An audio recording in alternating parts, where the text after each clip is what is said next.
श्री गुरु भक्ति योग। जैसे सूर्य उदय होते ही तमाम अंधकार का तुरंत नाश हो जाता है, वैसे ही गुरु कृपा उतरते ही शिष्य के मन में आवरण और अविद्या का तुरंत नाश हो जाता है।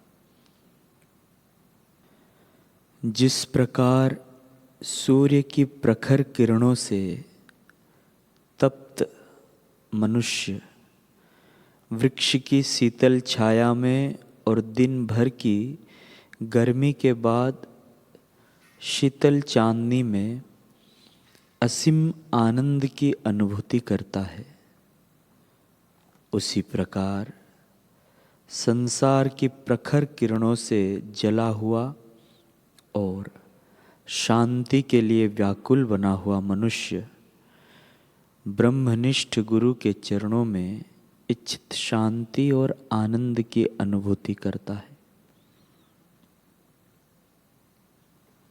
जिस प्रकार चातक पक्षी लंबे समय तक इंतजार करने के बाद वर्षा के केवल एक ही जलबिंदु से अपनी प्यास बुझाता है, उसी प्रकार सच्चे शिष्य को अपने गुरु की सेवा करनी चाहिए और उपदेश वचन का इंतजार करना चाहिए।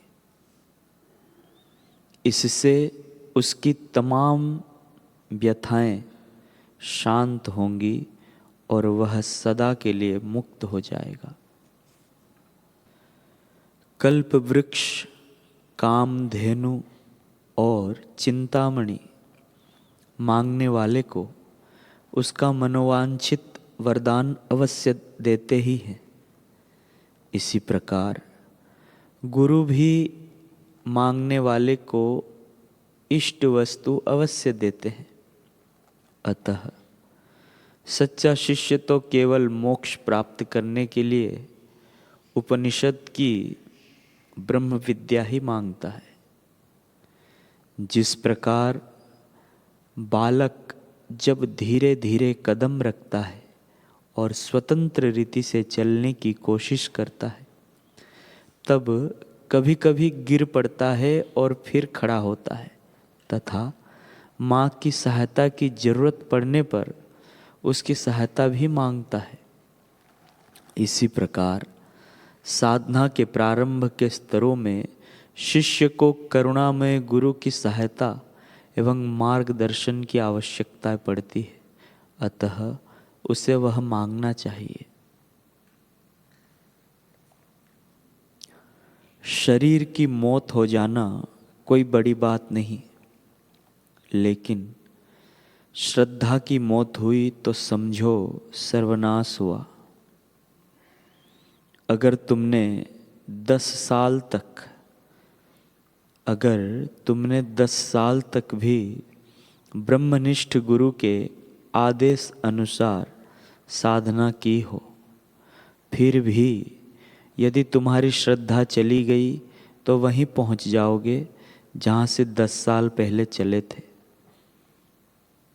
अपनी ही कृति से तुम गुरु को नज़दीक या दूर अनुभव करते हो। ब्रह्मज्ञानी ना तो किसी को दूर धकेलते हैं और ना ही नज़दीक लाते हैं। तुम्हारी श्रद्धा और व्यवहार ही तुम्हें उनसे नज़दीक या दूर होने का एहसास कराते हैं। सद्गुरु ही जगत में तुम्हारे सच्चे मित्र हैं। मित्र बनाओ तो उन्हें ही बनाओ। भाई माता पिता बनाओ तो उन्हें ही बनाओ। गुरु भक्ति तुम्हें जड़ता से चैतन्यता की ओर ले जाएगी। जगत के अन्य नाते रिश्ते तुम्हें संसार में फंसाएंगे, भटकाएंगे, दुखों में पटकेंगे, स्वरूप से दूर ले जाएंगे। लेकिन सद्गुरु तुम्हें जड़ता से, दुखों से, चिंताओं से मुक्त करेंगे।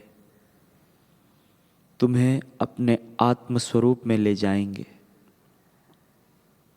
गुरु से फरियाद ना करो, उनके आगे समर्पण करो। फरियाद से तुम उनसे लाभ लेने से वंचित रह जाओगे। उनका हृदय तो ऐसा निर्मल है कि जैसी उनमें भावना करोगे वैसा ही लाभ होगा। तुम उनमें दोष दृष्टि करोगे तो दोषी बनोगे, गुणग्राहक दृष्टि करोगे तो उनके गुण तुम में आएंगे और उनको त्रिगुणातीत मानकर उनकी आज्ञा पालन में लगोगे, उनकी आज्ञा पालन में चलोगे तो स्वयं भी एक दिन तीनों गुणों से पार हो जाओगे। खबरदार, जो समय गुरु सेवन, ईश्वर भक्ति और सत्संग में लगाना है, वह यदि जड़ पदार्थों में लगाया तो तुम भी जड़ी भाव को प्राप्त हो जाओगे। तुमने अपना सामर्थ्य, शक्ति, पैसा और सत्ता अपने मित्रों व संबंधियों में ही मोहवश लगाया तो याद रखो, कभी ना कभी तुम ठुकराए जाओगे, दुखी बनोगे और तुम्हारा पतन हो ही जाएगा। जितना हो सके जीवित सद्गुरु के सानिध्य का लाभ लो। वे तुम्हारे अहंकार को काट छांट कर तुम्हारे शुद्ध स्वरूप को प्रत्यक्ष करेंगे। उनकी वर्तमान हयाती के समय ही उनसे पूरा पूरा लाभ लेने का प्रयास करो। उनका शरीर छूटने के बाद तो ठीक है, मंदिर बनते हैं और दुकानदारियां चलती रहती है। तुम्हारी गढ़ाई फिर नहीं हो पाएगी। अभी तो वे तुम्हारी स्वयं को शरीर मानना और दूसरों को भी शरीर मानना, ऐसी परिच्छिन्न मान्यताओं को छुड़ाते हैं। बाद में कौन छुड़ाएगा?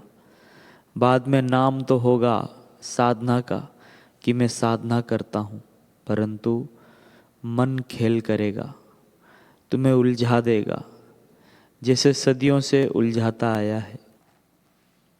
मिट्टी को कुम्हार शत्रु लगता है, पत्थर को शिल्पी शत्रु लगता है, क्योंकि वे मिट्टी और पत्थर को चोट पहुंचाते हैं। ऐसे ही गुरु भी चाहे तुम्हें शत्रु जैसे लगें, क्योंकि वे तुम्हारे देहाध्यास पर चोट करते हैं, परंतु शत्रु होते नहीं। शत्रु जैसे लगें तो भी तुम भूल कर भी उनका दामन मत छोड़ना। तुम धैर्य पूर्वक लगे रहना अपनी साधना में। वे तुम्हें कंचन की तरह तपा तपा कर अपने स्वरूप में जगा देंगे। तुम्हारा देहाध्यास रूपी मेल धोकर स्वच्छ ब्रह्म पद में तुम्हें स्थिर कर देंगे। वे तुमसे कुछ भी लेते हुए दिखें परंतु कुछ भी नहीं लेंगे, क्योंकि वे तो सब छोड़कर सद्गुरु बने हैं। वे लेंगे तो तुम्हारी परिच्छिन्न मान्यताएं लेंगे जो तुम्हें दीन बनाए हुए हैं। सद्गुरु मिटाते हैं, तू आनाकानी मत कर, अन्यथा तेरा परमार्थ का मार्ग लंबा हो जाएगा।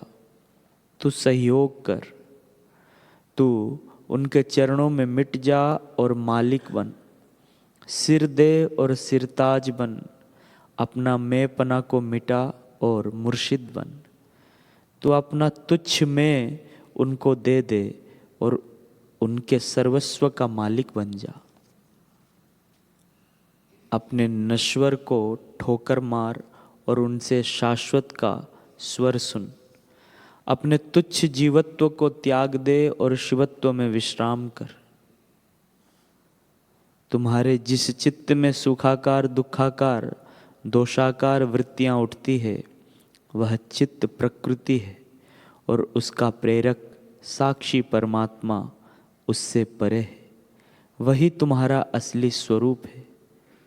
उसमें ना रहकर जब प्रकृति में भटकते हो, वृत्तियों के साथ एक हो जाते हो, तो अशांत होते हो और स्वरूप में रहकर सब करते हो, तो करते हुए भी अकर्ता हो। फिर आनंद तो तुम्हारा स्वरूप ही है।